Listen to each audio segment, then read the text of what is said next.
Um, Today's topic is the Southwest forcefully and Kim Jong-il's regime. Now, I'd like to define our motions. By forcibly, it means by using military force, and means disabling Kim Jong-il from holding power in North Korea. Our team's burden is to prove that military operation is the best solution in the status quo. Before we move on to actual debate, I'd like to confirm some facts. Kim Jong-il's regime causes harm to the world. In the status quo, there is an actual negotiations on process, but there is no actual result, and what will happen in the future is very vague. In the meantime, North Korean people are suffering under the regime. To save the people, we should be realistic, and therefore we propose our policy, which is to put an end to Kim Jong-il's regime through military operation. The military operation, the diplomatic solution is ineffective and time-consuming. The military operation will be conducted by Korea and USA to capture, or if not possible, assassinate Kim Jong-il and his closest aides, who occupies crucial positions in the North Korean government. Capturing him is the first priority to persecute Kim Jong-il in the International War Crime Tribunal. The detriments from the military operation will be compensated by endowing priority rights to repair the ravages of the war to U.S. and guaranteeing the stable economy and political position for South Korea. Before we move on to the necessity of a new policy, I'd like to say that the latest proclamation of getting rid of the nuclear weapons their proclamation is not reliable. The weapons program apparently started in the late 1970s and has continued despite several international commitments to stop it, which were violated always. The modern policy, which focused on peaceful solutions to the threat caused by North Korea, proved to be incapable and time-consuming. Invasion would put an immediate end to the lingering troubles related to North Korea. All the previous peaceful negotiations were the tools for Kim Jong-il for securing time to make nuclear weapons and obtaining food aid from foreign countries. For example, there was 1994 agreed framework in Clinton administration, which were violated in spite of the fact that U.S. promised economic benefits in return from freezing its nuclear program. And in addition, the desired effect of economic sanctions and political alienation was ephemeral. And secondly, we need to propose this policy because Kim Jong-il threatens the security of East Asia as well as world peace. Kim Jong-il is unlikely to give up the nuclear weapons because it is the resource of Kim Jong-il's power. With nuclear North Korea, there is high possibility of domino effect, which would result in the whole East Asian countries possessing nuclear weapons, because China and the relationship between China and Taiwan will exacerbate, and there would be nuclear Japan, and eventually South Korea will be armed with nuclear weapons as well.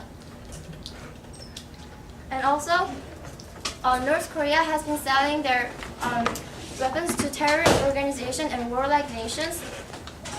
According to Institute for International Economics, the annual revenue from exporting weapons to terrorist organizations is approximately $5 million. They need money so gravely, and if they can get more money through exporting nuclear weapons to more terrorist organizations, there is no reason to hesitate exporting nuclear weapons to other countries.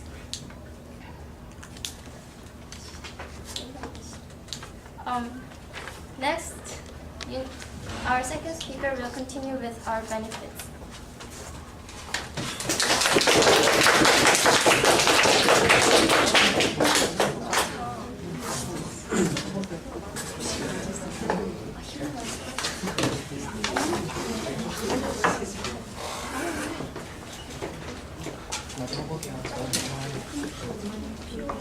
Okay, Daewon is going to start the case for the opposition side. Give her a hand.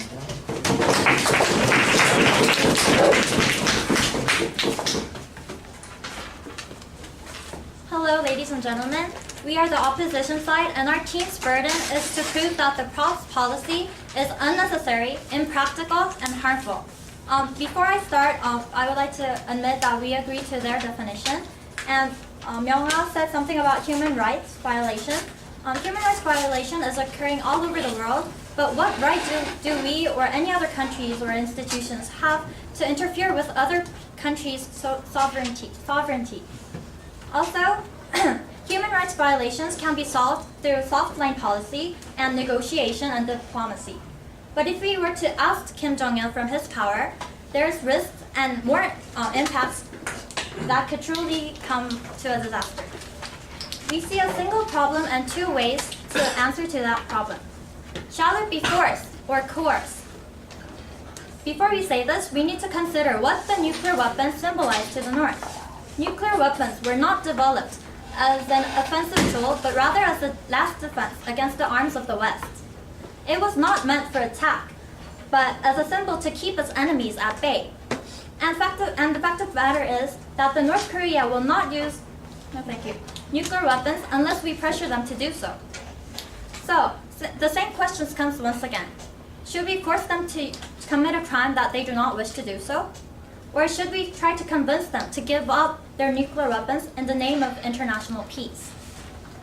Through this debate, we will prove that the unnecessary policies that the proposition team is proposing, if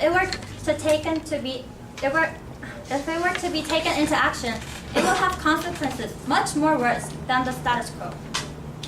Ladies and gentlemen, their policy is unnecessary.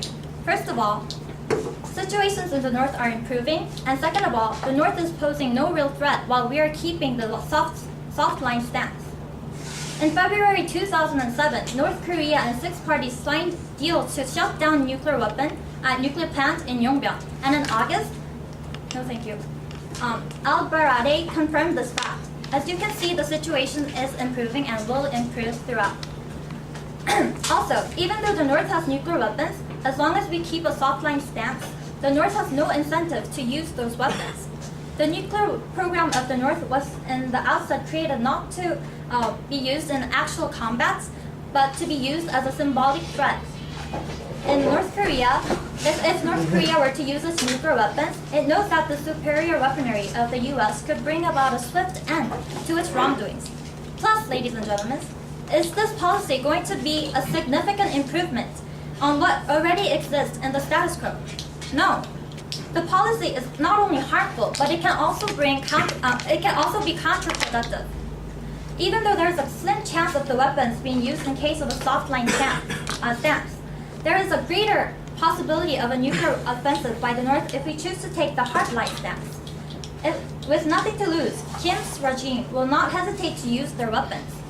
If we attempt to remove Kim, he would respond with measures that could disrupt and compromise world peace. There are many precedents of the North reacting negatively to hardline stance. When President George W. Bush called North Korea an axis of evil, it responded by refusing to attend the 6-party talks. Plus, stated that if the U.S. were to attack North Korea, it would turn the cities of the U.S. into plain cities of fire. However, there are many cases of the North responding positively to the soft line stances. When the Clinton administration offered the North light water reactors in return for the abandonment of its nuclear program in 1992, the North kept its promise and joined the NPT, which is Nuclear Non-Proliferation Treaty. Therefore, I propose you to vote down this policy because the status quo is improving and the policy will be potentially harmful. Thank you.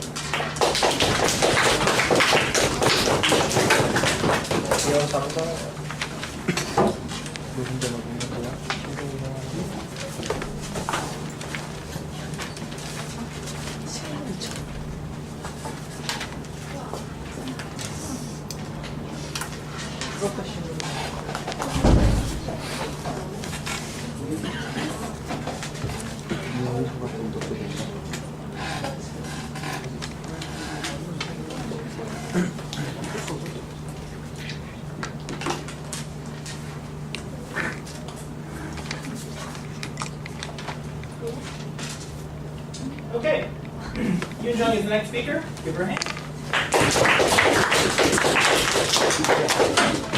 Hello, ladies and gentlemen. Before I start my debate, I'm going to rebut Daewon's the opposition side's main points. First, we didn't say that that North Korea is using the nuclear weapons as a defense. However, our team is worried about the fact that North Korea can use that nuclear weapon to earn money by selling it to other countries, like even terrorist organizations.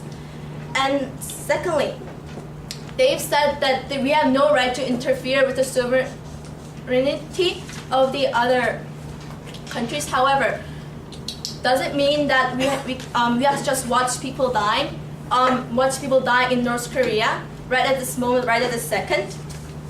Also, the opposition side didn't give any POIs when the first speaker. Point of information, ma'am. Thank you. Point of information, ma'am. No, thank you.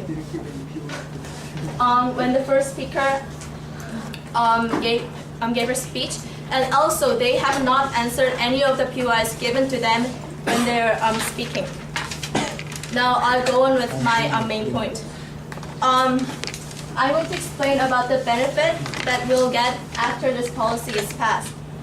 First, we can end the suffering and the human rights, the violation, and stop the violation of human rights happening under the Kim Jong-un's regime right now. I'll give the examples of few human rights violation happening. According to WorldNet Daily, killing of disabled infants and forced abortion of babies believed bothered by Chinese men are happening right now. Ri Kwang-chul, a North Korean doctor who escaped last year, say that babies with defects are killed by medical staff and quickly buried.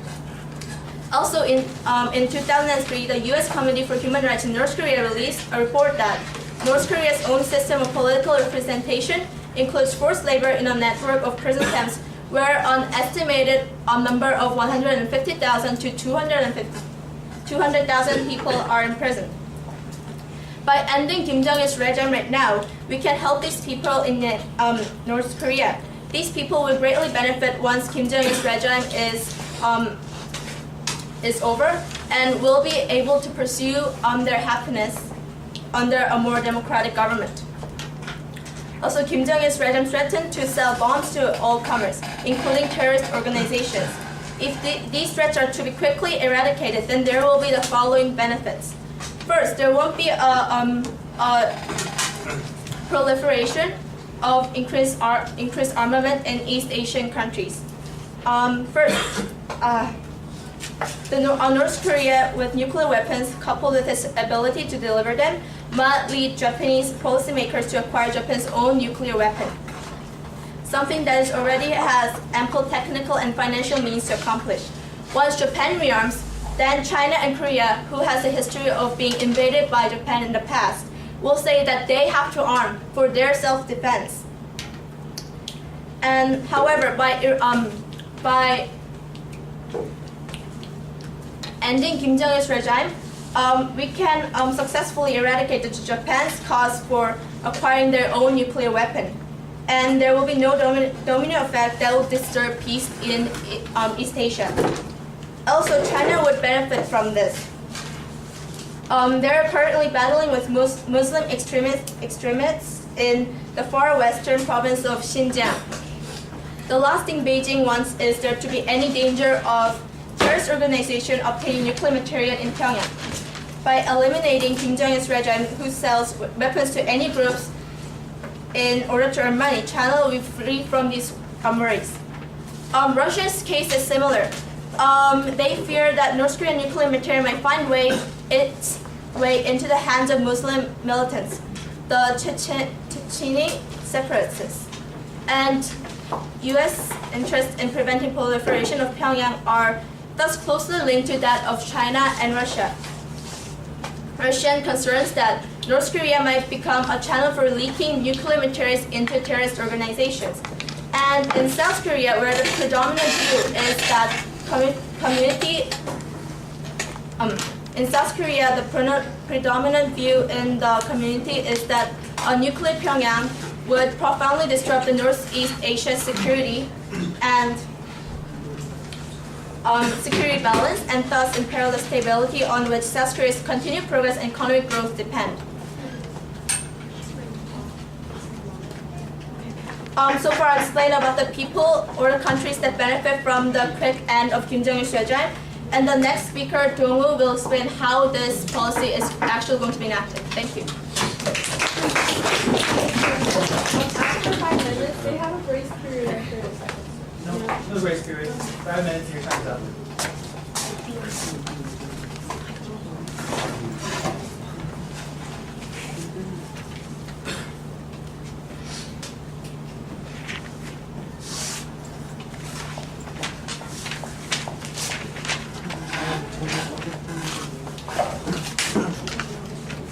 Okay, after engaging statements, remember I'm going to ask for 2 floor speeches. So be thinking about what you would say if you're asked to speak for either side. Okay, give her a hand. Good afternoon, ladies and gentlemen. As the second speaker of our group, I'll first rebut on the proposition side's arguments and also talk about how this policy is impractical and also show that there is no benefit to propose this policy. Proposition side mentioned that about the potential threat DPRK has that they can provide resources to make nuclear weapons. However, enacting this policy will worsen this potential threat. Currently, North Korea is under control of one powerful regime, which is Kim Jong-il's regime. It began since 1945, and they plan carefully to keep their regime and survived for 60 years without any major revolts against them. This regime does anything to keep their regime as it is their wealth and also their high position. In such situation, if there is an outer oppression to end their regime by using military forces, it is obvious that they will use any of their threats to stop them. So there's a possibility there that if they use military power, there will be a war. And if the war starts, DPRK will use their best forces to protect the regime by using their nuclear weapons. If they use nuclear weapons, it is obvious that near countries such as Japan, South Korea, or China will get severe consequences. And through generations, they will suffer from mental or physical disorders.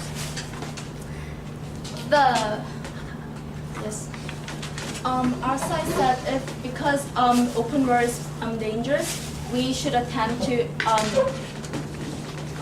assassinate, like in the worst case, assassinate Kim Jong-il first rather than go in or something like that. Rather than go on an open war and risk lives of the soldiers and innocent civilians.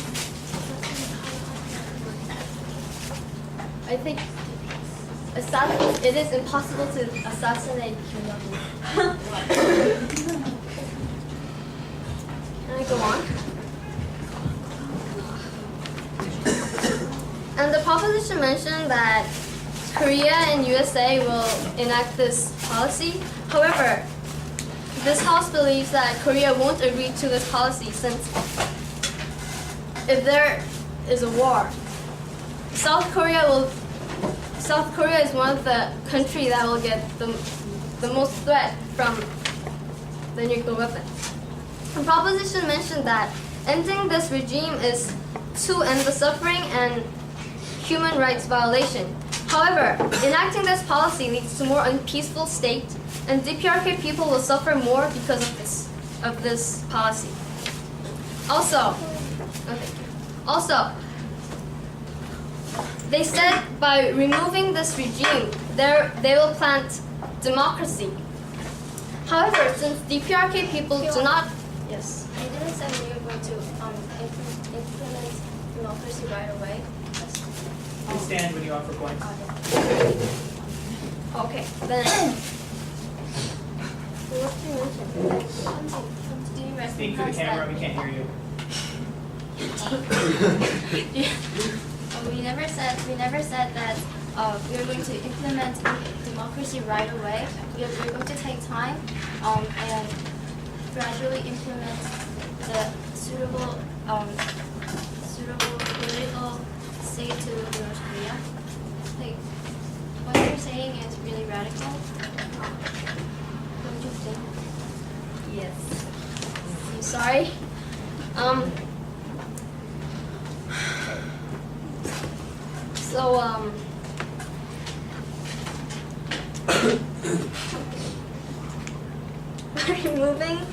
Removing this regime, our house does not see a sound governmental form that can help DPRK to stand up for themselves. How much time? You have 20 seconds. For this reason, our house opposes this policy. Thank you.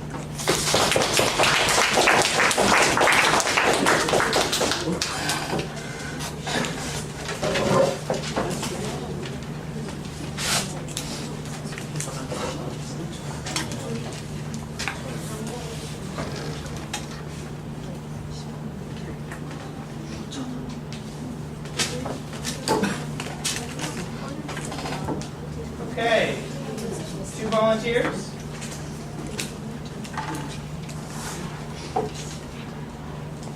Who haven't spoken yet? Even a forced teacher.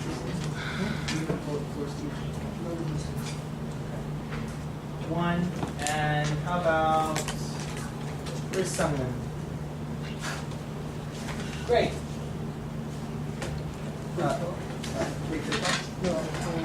Okay, Sungmin, you're for the prop.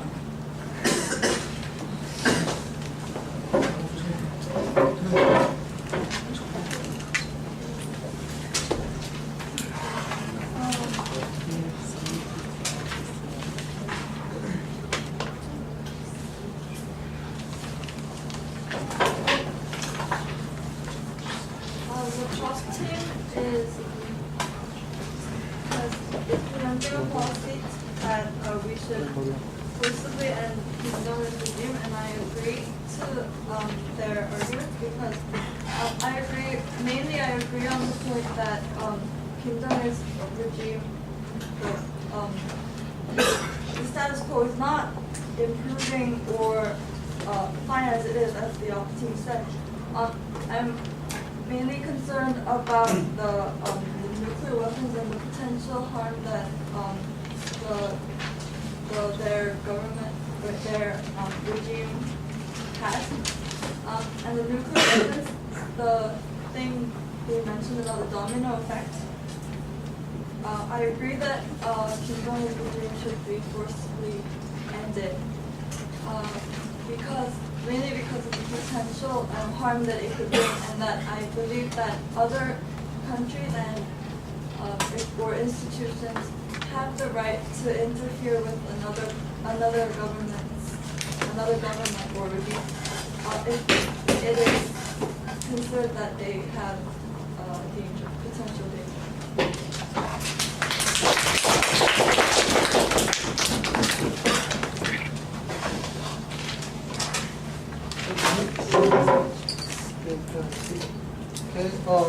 Okay, today's policy was just discussed firstly in Kim Jong-un's regime. On today's debate, I believe that the op side has won because the prop side has first not provided the practicality and the burden specifically. They have provided the practicality, but they have stated that USA and the Korean government will be taking part in this event, whereas the op side has said that countries near North Korea may be affected by this attack, invasion upon North Korea, and therefore cause more detrimental harms than the benefits. Also, the prop side has tried to appeal to the emotions of the people by saying that the North Korean people are suffering from human violation upon human rights. But what we must take in mind here is that it is soldiers from our nation and from the United States that are going to die in that country. Is it worth the human rights of the people living in North Korea, the life of our own soldiers that are living in this country? Ladies and gentlemen, North Korea is like a bomb. If we do not set light on it, it will not explode. So therefore, I believe the opposition side has won.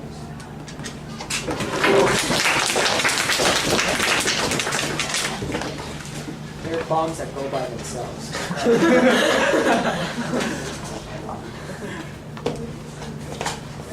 Young-san, you still with us?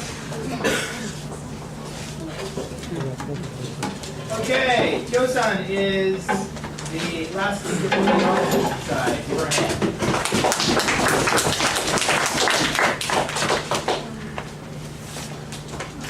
Hello, ladies and gentlemen.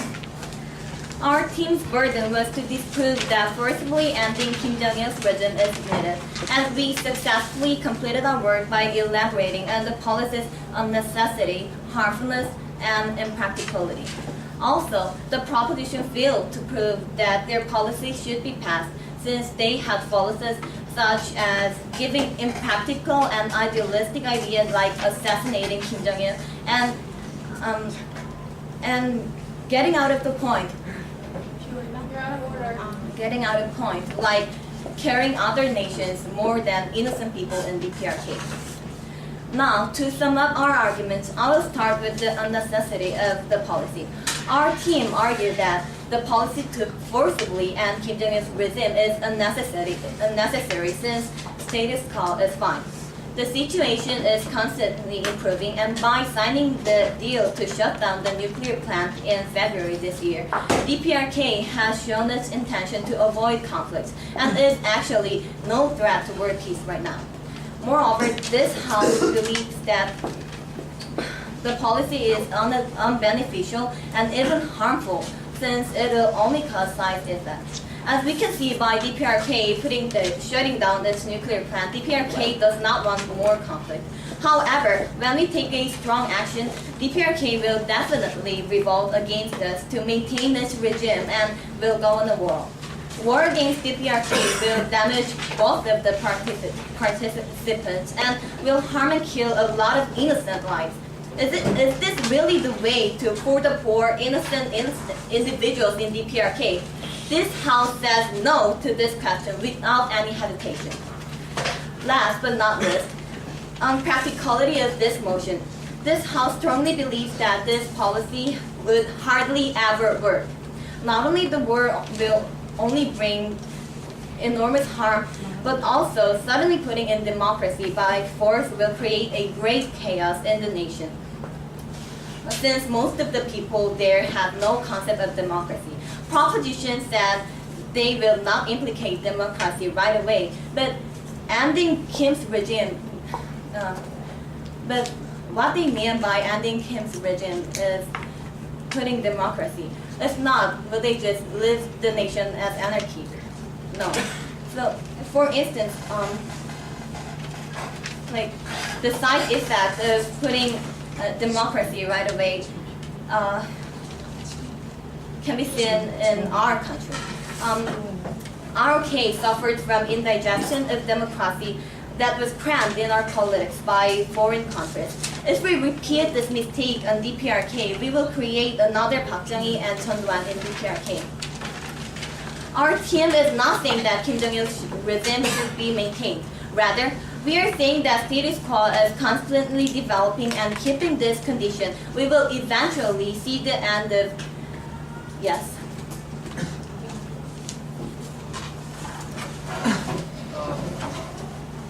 The status quo you're talking about right now is developing. However, in 1994, they have promised to freeze their nuclear development. However, they have not. What happened last year was that they reoperated the nuclear weapon system. So is this the current situation? The word from the DPRK's current situation saying that they are shutting down the nuclear weapon credible? That's because the United States has inflicted strong action on DPRK, like calling DPRK like as axis of evil. So that's actually our point, that we should not inflict strong actions on them. Like so here we're saying that we will eventually see the end of Kim Jong-il's dictatorship without military forces inflicted when we just keep this condition. Hence, as our team clearly supported that this policy is unnecessary, harmful, and impractical, we strongly suggest that this policy should not be passed. Thank you.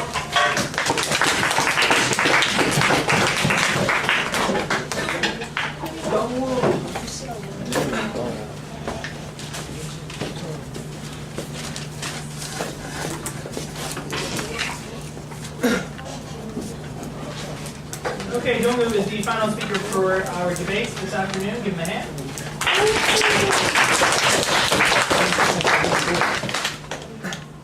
Ladies and gentlemen, for all those years, we have been peacefully negotiating with DPRK. However, what has been improved? In 1994, they have promised to freeze the nuclear weapon. However, they did not keep the promise. They reoperated the nuclear weapon system last year. Moreover, the opposition side has mentioned, why should we interfere with their sovereignty? However, the people are dying in North Korea. Our brothers are dying because of Kim Jong-il's region. Do we have to give them the sovereignty just and see our brothers die? We believe not. Moreover, they have mentioned that DPRK's threat is not harm enough. It's not causing harm enough. However, they are developing nuclear weapons and selling it to other dangerous nations. Selling to other dangerous Point of nations. information. Yes. Yeah, you keep on saying that we should end the assassination. But like in the example of Saddam Hussein, when Saddam Hussein was ousted from power by the U.S., the country soon turned into a whole of mass murder and terrorism. They have been living like that for about a half century. How are you going to prove to us that it's going to work out fine?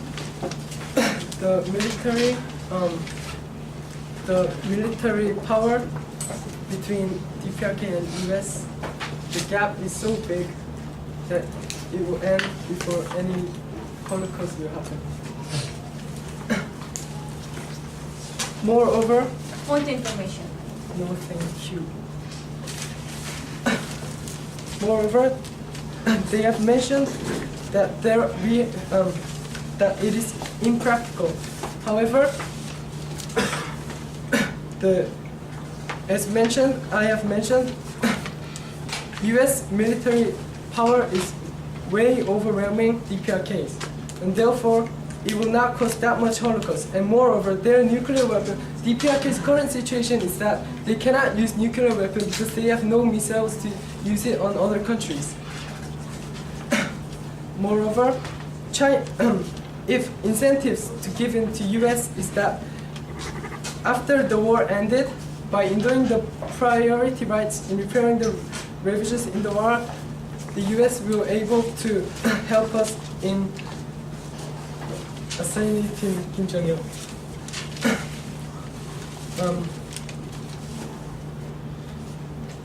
And Point of information.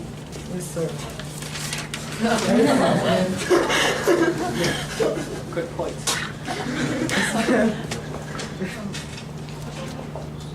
Stand when you offer a point.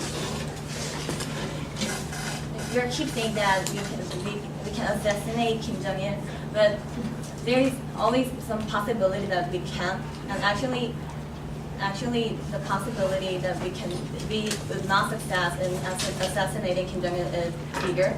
So how can you solve this? I believe that we are living in such a big risk in that they are having nuclear weapons, so that even though we have risk that we fail to assassinate Kim Jong-il, that it is worth it because we need to solve this problem as quick as we can because it is causing too much threat to the countries around the global society. But point of information. Thank you. Now, to sum up our policy, we are proposing this policy because it's necessary because the diplomatic solutions were not enough to stop North Korea having nuclear weapons. We do not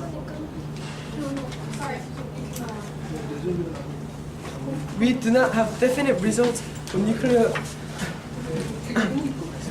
because they are causing too much threats to the nations surrounding the country. We need to stop. We need to enact this policy as fast as we can. And the benefits of it is that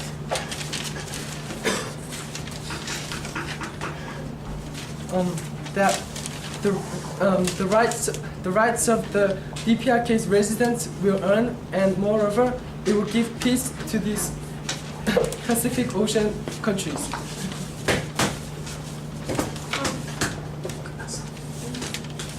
And lastly, we hope to pass this motion.